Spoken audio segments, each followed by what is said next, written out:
las 9:18 y tenemos la satisfacción de recibir a una colega periodista que ha coescrito un libro que es sin duda uno de los más importantes y más bellamente escritos por lo demás sobre la pandemia y que lleva el título intrigante de Días Contados.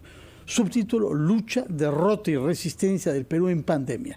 Rafaela León, muy buenos días, felicitaciones por el libro y bienvenida a RPP. Buenos días, Fernando. Cuéntenos, por favor, ¿qué los llevó a escribir este libro y limitarlo a noviembre del año 20? Porque si bien eso de la pandemia, como el subtítulo dice, comienza a principios del año 20, sobre todo en marzo, y termina en noviembre. ¿Por qué escogieron ese lapso? En realidad, primero decidimos, así como un acto de salvación personal, lanzarnos a la pandemia, ¿no? El país entero se refugiaba, se cuidaba y nosotros, pues, como un impulso urgente, quisimos contarlo, ¿no? Y luego, pues, dijimos, esto era inicios de abril del año pasado, y luego dijimos, vamos hasta julio, ¿no? Esperemos hasta el 28 de julio, el discurso de Izarra, algo podría decir. De pronto vienen los problemas del gobierno, el Congreso que asediaba, el tema Richard Swing, todo lo que fue ensuciando un gobierno que mal que bien al principio, en la figura de Vizcarra, era el gobierno que más o menos los quería guiar, que más o menos era el liderazgo que parecía que tomaba forma, ¿no? Eso luego se desmorona, ¿no? Pero era julio. Luego viene el primer intento de vacancia. Luego viene, y seguían pasando cosas, ¿no? Dijimos, no, luego viene ir a la vacancia de noviembre. ¿Cómo parar ahí? O sea, desde un inicio sabíamos que el desgaste de la política afectaba directamente la lucha contra la pandemia. No había forma de contar la pandemia sin contar nuestra propia enfermedad política, sin meternos a la trastienda de donde se toman las decisiones desde el poder. Vizcarra sale, ¿verdad? Y luego incluso hacemos un salto en el tiempo, ya un pedacito del 2021, que es con el escándalo de las vacunas, sí, ¿no? Y eso nos obligó incluso a hacer un capítulo final, ¿no?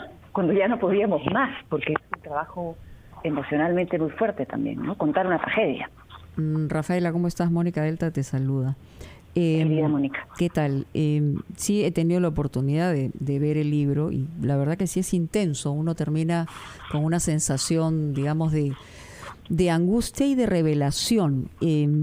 Pero paralelamente a esta desesperación del peruano en tratar de entender qué cosa es lo que estaba pasando con su vida, hay una revelación de indefensión absoluta en términos, por un lado, económicas, pero también como que al final de todo esto nos habían tomado el pelo, o sea, no en relación a la pandemia, sino políticamente hablando.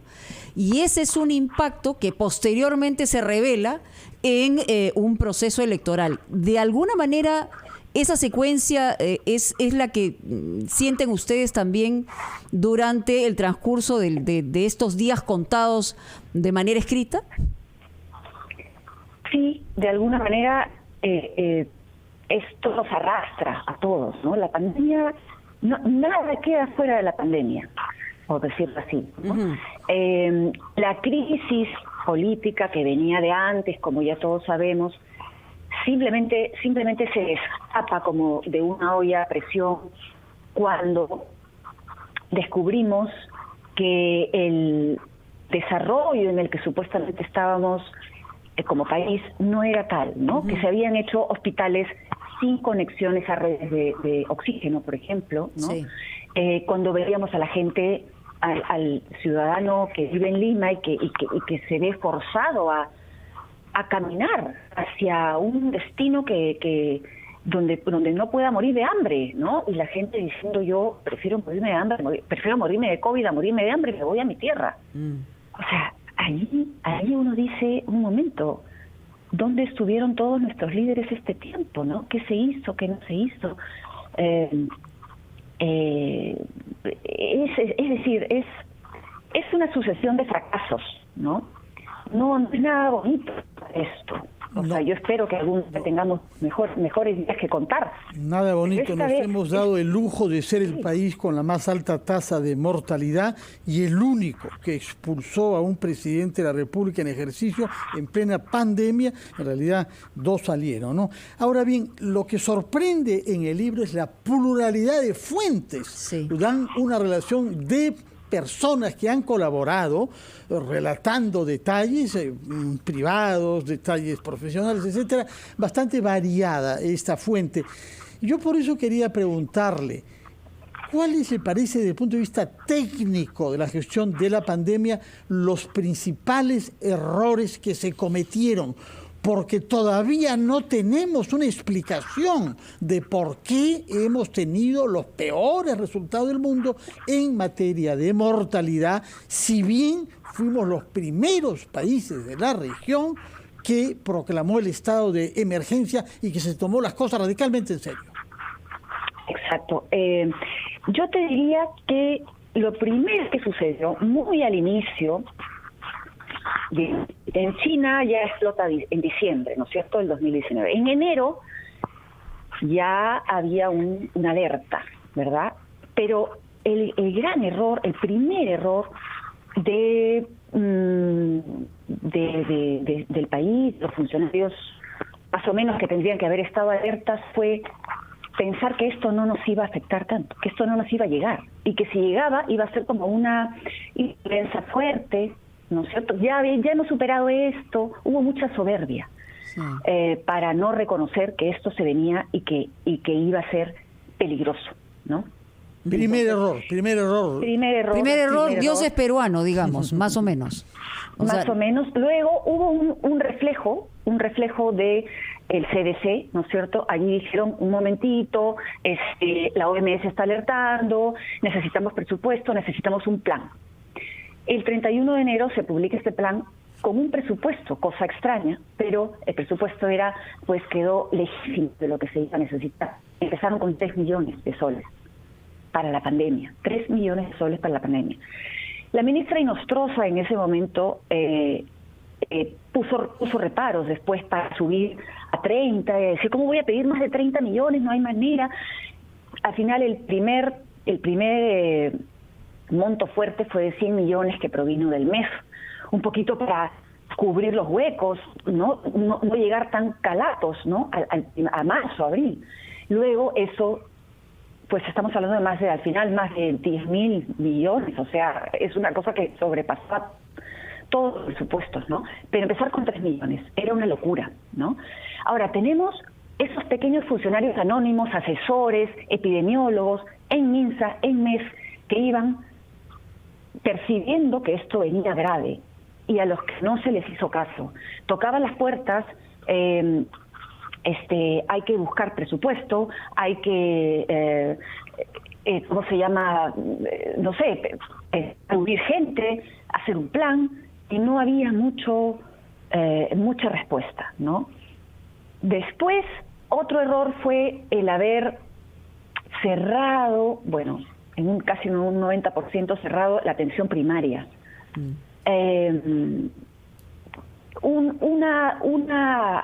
Una atención primaria, postas fortalecidas, con presupuesto, con equipamiento, hubiera cambiado la historia de este un poco al menos. O sea, ya venían mal, pero era cosa de poner todas las balas ahí, ¿no? Allí era que se podía haber detectado, rastreado, aislado a gente que venía ya enferma de COVID, ¿no? Sí. Entonces, ese es otro error. Después se abrió, ¿no?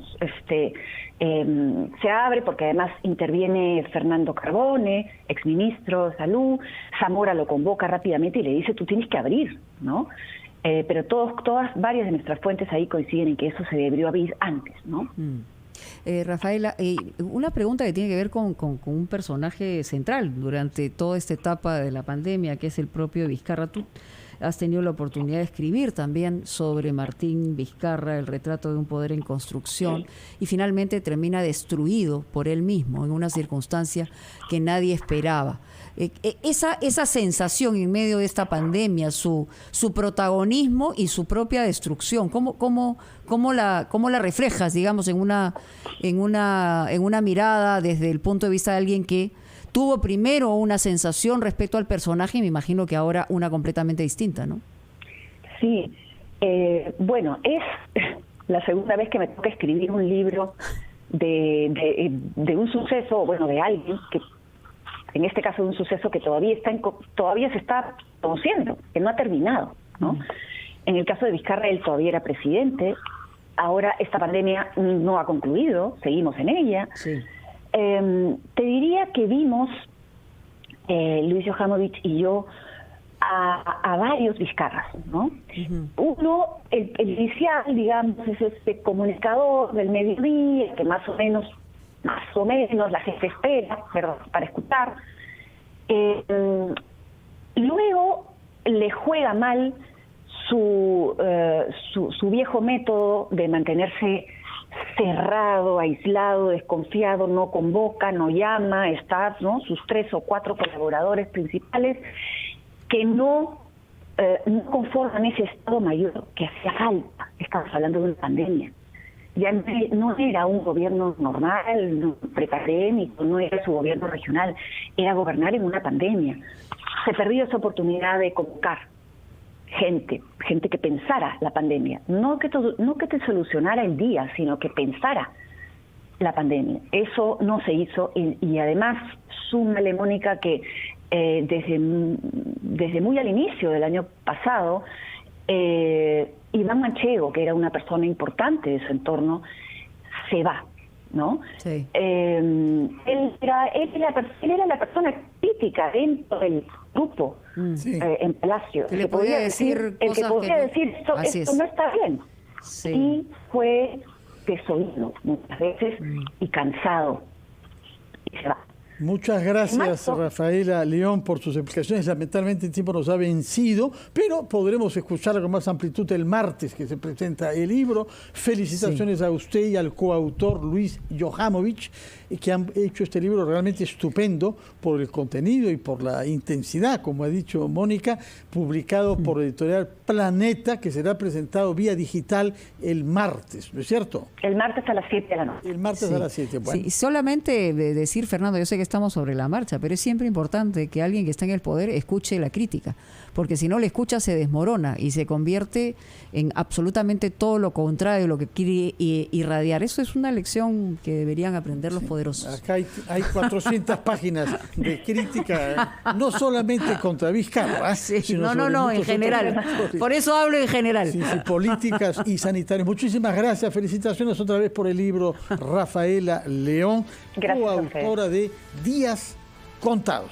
Ahora vamos a los titulares de la media hora y retomamos ampliación de noticias.